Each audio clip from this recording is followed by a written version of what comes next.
A e keni një shprehjen që njëri ndron si muti? Edhe unë e kom një, e besoj që edhe ju e keni një. Kështu që kjo është e vërtet. Në periudhën kur kalojna prej të nxehtit, të ftoft kena shumë gjasa me rënë në depresion. Ose me na u rikthy ato momentet kur na veç kemi qenë në depresion. Kështu që nësot ka marrë në ordinancën psikologjike të zonja Atifete Syla, edhe të shohim se çka ka më na tregu psikologja. A është e vërtet që njëri ka gjasa me ndru si muti? Hajde ne. Kur është koha që e vren ti si psikologe që njerëzit nashta me një farë forme e përjetojnë depresionin, në cilën periudhë të vitit ose të sinve të vitit? Zakonisht nuk mundem me thonë si e përjetojnë krejt njerëzit. Është gjithmonë kur fillon këtë dritë ma pak edhe natë ma shumë. Kështu që kjo është për arsye të disa hormoneve ose disa kimikateve që janë në trunin tonë, ku gjatë dritës në verë, zakonisht si ka dritë shumë, lirohet serotonina. Serotonina është hormoni i lumturisë, ndërsa lirohet në një nivel më të ulët melatonina, për shkak se ajo lirohet është hormoni i gjumit edhe lirohet gjatë natës. Kështu që nata është më e shkurtë dhe prandaj nuk flem shumë. Okay. Edhe jemi më energjik për shkak të këtij hormoni që neve na lirohet, ne jemi më kemi vullnet ma shumë, jemi ma qeshun, do me thonë kjo është arsyeja, ndërsa gjatë dimnit, duke pas parasysh tash këto kimikate lirohen ma pak serotonina dhe melatonina ma shumë, atë na flem ma shumë, edhe nuk e ndihemi ndoshta qaq të lumtur po them, ose qaq entuziast, ose kush ka tendenca për depresion. Zakonisht disa persona e ndikon vërtet shumë edhe vërtet përjetojnë depresion, kjo thirrjet depresioni sezonal, si pasojë e së pari predispozitës gjenetike, probleme të mëparshme me depresionin ose çrregullime tjera, dhe njëkohësisht është një kategori ku vetë serotonina si neurotransmetues lirohet në një masë më të vogël të disa individ. Prandaj edhe zakonisht ata janë individ të cilët janë pak në gjendjet zakonisht, në gjendjet normale, nuk janë aq entuziast, ndihen pak më të trishtuar si njerëz për shkak që ky hormon lirohet në një masë më të vogël. Prandaj që të gjithëve na ndikon, padyshim, po në një masë shumë të vogël, tek disa mundet vërtet me pas probleme. Vërtet mundet me shkaktu çrregullime dhe ato si pasojë aty në arsyeve dhe faktorëve që i cika. Cilat janë simptomat e para që i vrejnë këta persona gjatë ndrrimit të motit, kështu nëse muna me thonë unë? Zakonisht është mungesë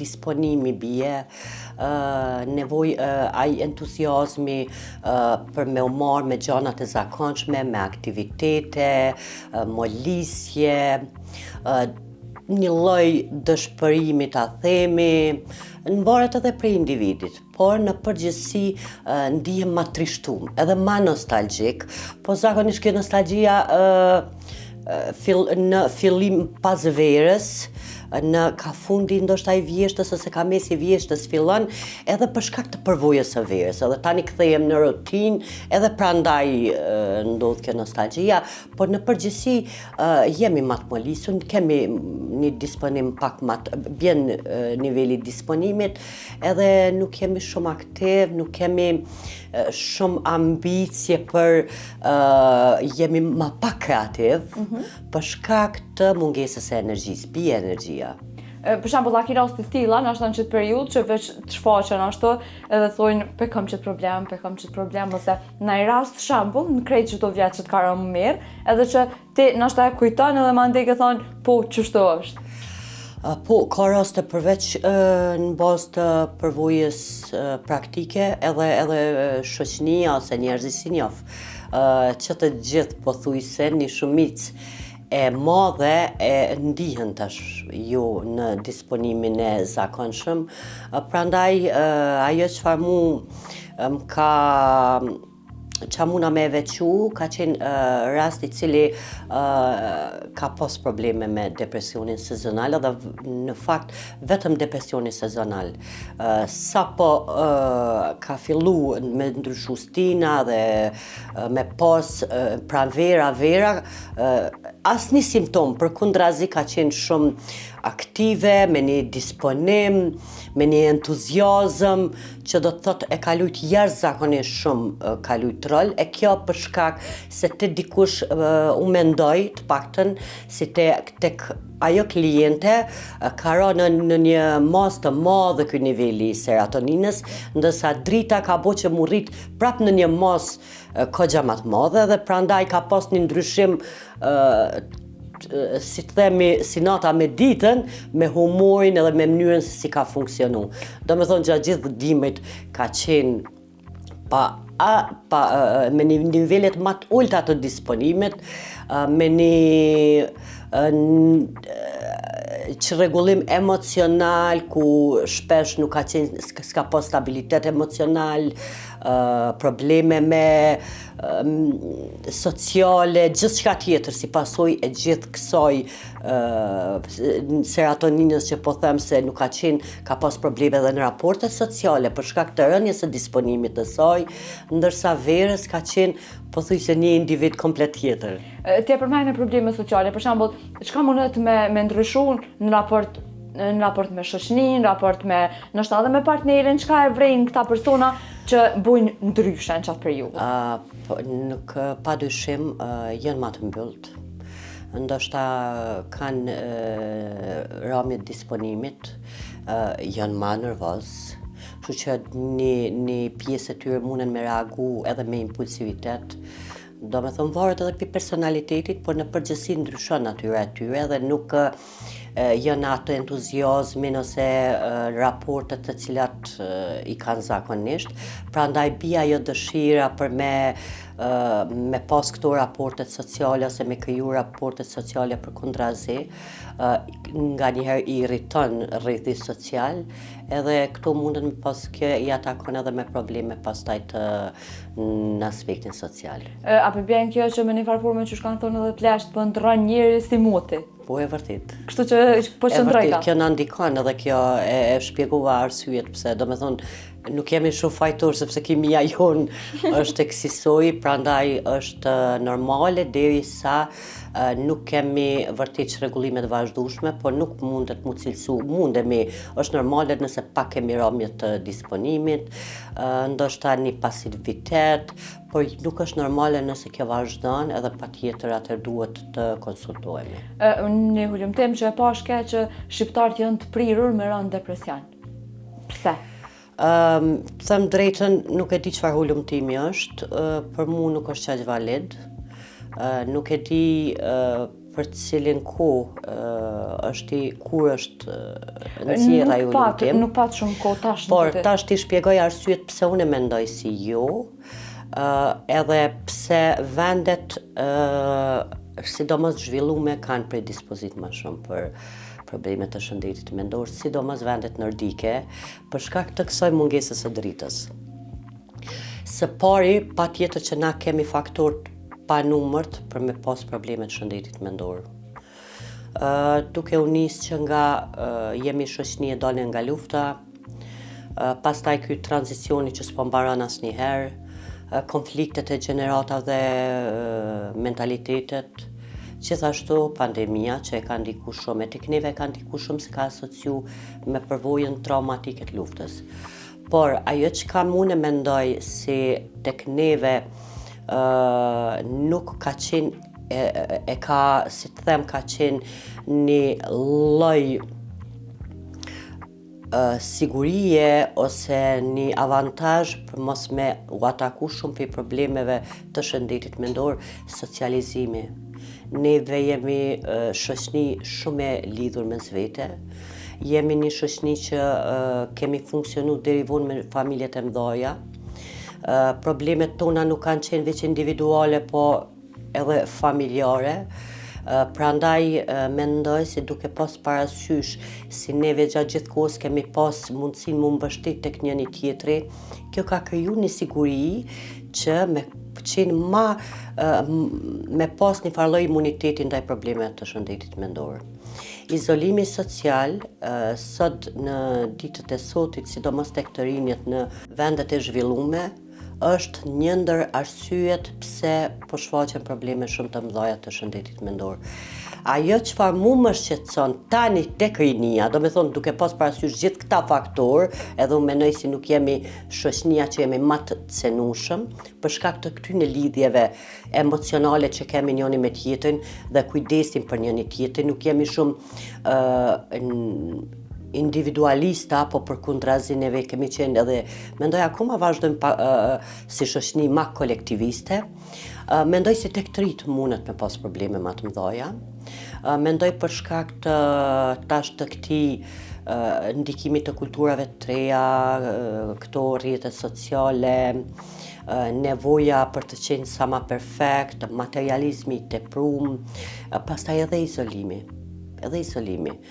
Sot na kemi tri që janë jashtëzakonisht izolum, jashtëzakonisht një rreth pothuajse nuk kanë një jetë mirëfillt sociale, përkundrazi gjatë gjithë kohës janë rrjetet sociale që i shoqënojnë, që do me thonë aspektin fizik nuk kanë raporte siç duhet me shoqërinë, edhe nëse janë bashkë, ju e keni pa shumë mirë, nuk ka ndaj komunikim, përkundrazi rrinë gjatë gjithë kohës me telefona, ky nuk është socializim mirëfillt, kjo mundet me ndiku. Do të thotë që unë mendoj si të rit kanë predispozit për probleme më të mëdha të shëndetit mendor. Mos harrojmë këtu si këta tri janë rrit në familjet ku ato familje kanë vuajtur për një stresi posttraumatik si pasojë e luftës.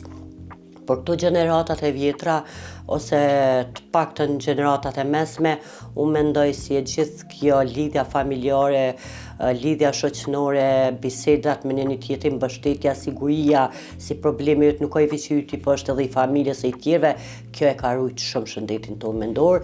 E tani ka ndryshu gjeneratat e reja. Tani mendoj si problemet e veta janë veç të vetat edhe nuk mbështeten njëri te tjetri në përgjithësi. Ti e përmene rrjetet sociale dhe materializmi ashtu me një farë. Pse mendon që këto dyja? A mendon që për një rinia ditëve të sotit janë të bosh shumë mas rrjeteve sociale dhe shumë mas materializmit, gjithkohën duhet me pas një tesh, duhet me pas një telefon të mirë, kështu të gjanat materiale? Padyshim, ajo është një lloj mendoj si një masë e madhe. Jeta e tyre është jeta virtuale ose jeta e Instagramit, Facebook apo çfarë do qoftë.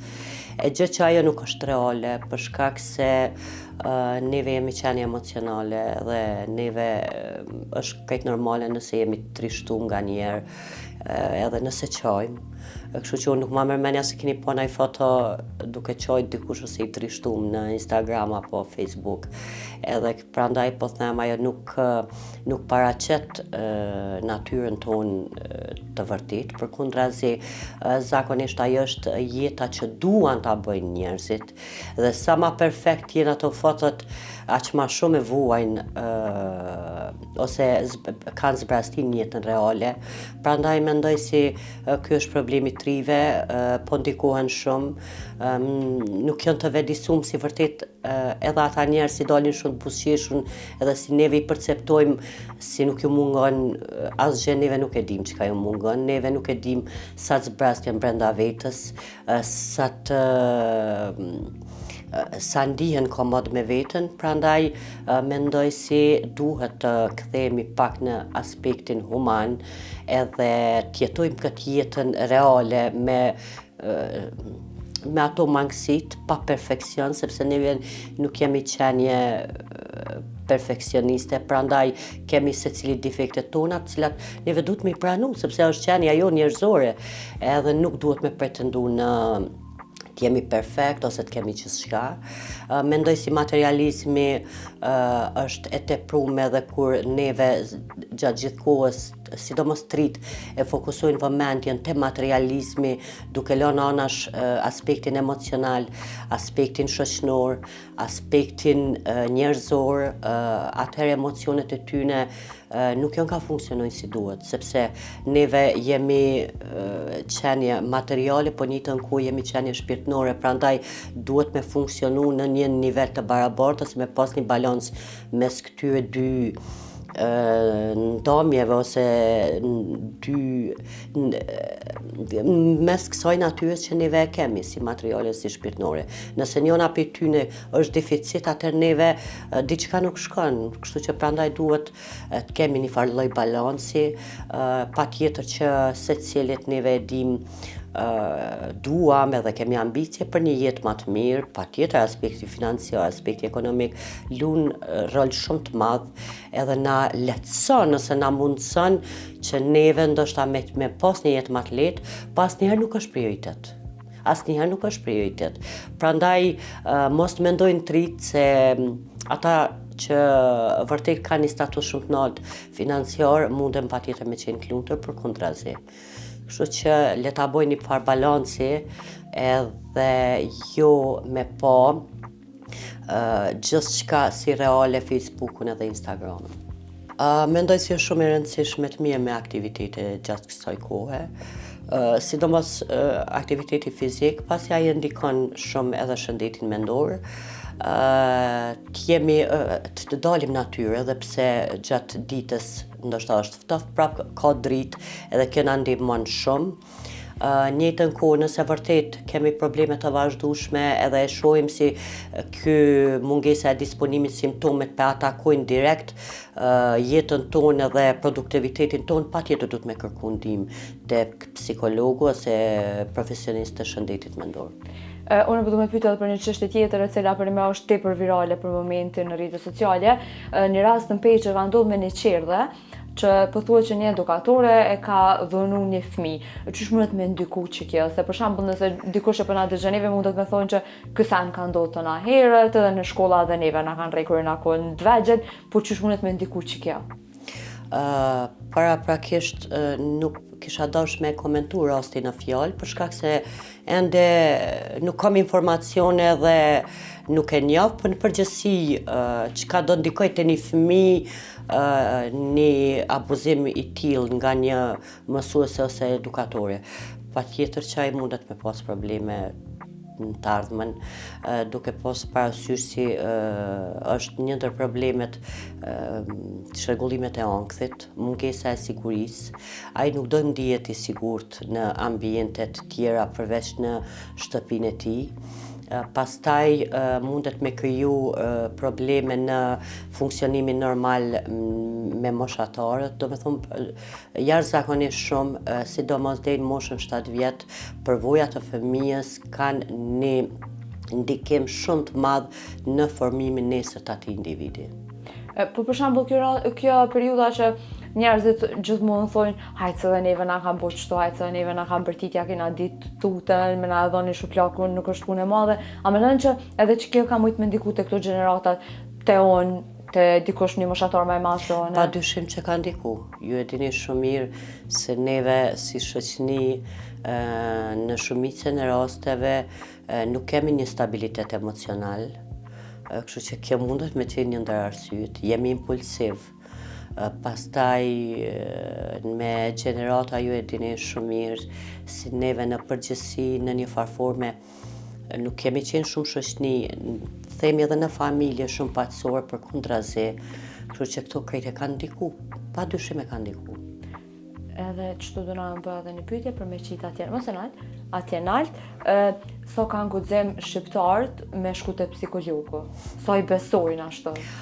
Mendoj se nuk është e vetëdijsuar shoqënia akoma në raport me punën edhe me ndihmën që mundet me dhënë psikologu. Prandaj kjo është shumë e rëndësishme. Një arsye tjetër pse nuk shkojnë, pasi që shpesh duke pas parasysh përvojat me klientët, pyetja e parë është do me thonë kërkush se merr vesh këtë çfarë po flasim apo. Për shkak të unë mendoj si kjo është një ndër baza e një psikologu është krijimi i besimit te klienti. Në vendin ton, si vend i vogël edhe si neve në përgjithësi njihemi shumë njëri me tjetrin, edhe kjo është pak më e theksume, prandaj edhe kanë frikë edhe hezitojnë për shkak të konfidencialitetit.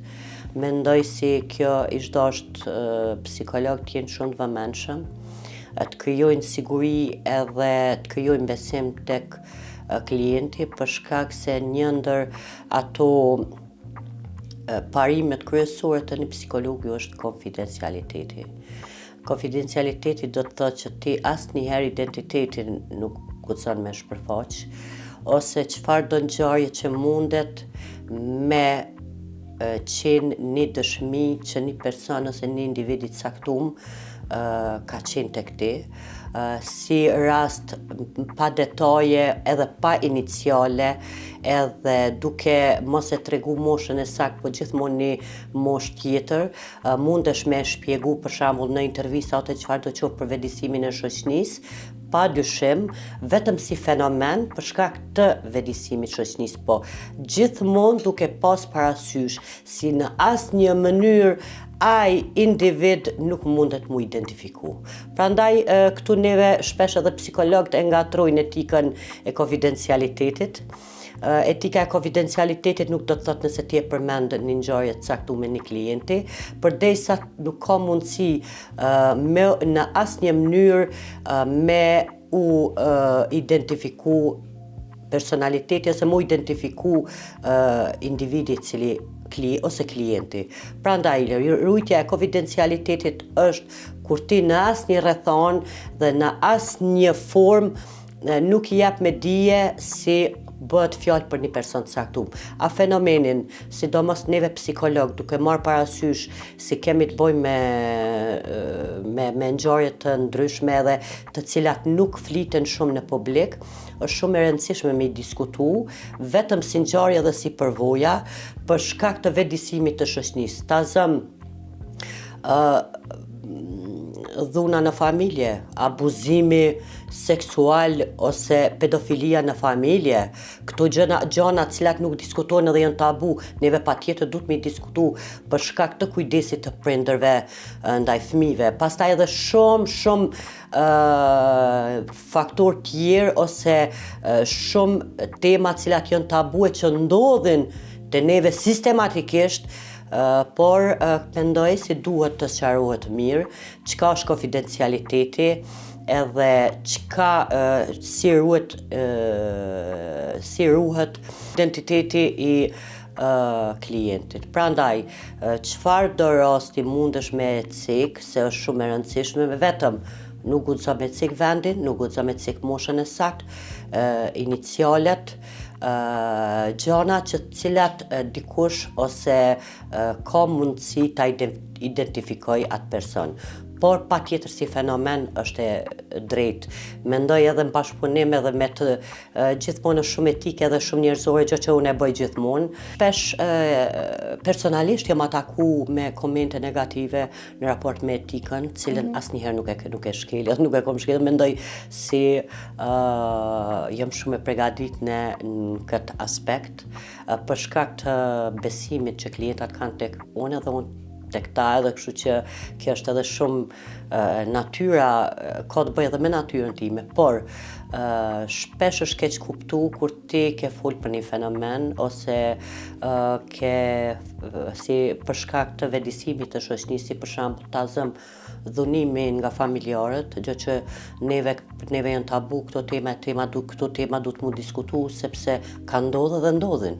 Cili është një rast ndoshta që për një moment ka prek, të e pas parasysh e përmend edhe vetë, tra me potencues disa herë radhazi, dhunë në familje, dhunim në familje, cili është një rast që ka prek, edhe ndoshta cila u kon fjalia që për një moment ka bë dhe ty mund diku prej çasaj bisede. Para kësaj, pasi po flasim për konfidencialitetin, së pari shpesh ka pas komente ku e kanë vënë dyshim etikën e konfidencialitetit, gjë që s'ka ndodhur asnjëherë, sepse në momentin që ti nuk ka mundësi asnjë individ ta zbuloj identitetin e klientit, nëse ti nuk jap të moshën e sakt ose e jap një moshë jo e cila përket me moshën e individit, vendin, inicialet, hollësinë në raport me ngjarjet, kjo është shumë e nevojshme për shkak të vedisimit të shoqënisë lidhur me fenomene ose me ngjarje që ndodhin në shoqëninë tonë e që neve nuk i pranojmë asnjëherë.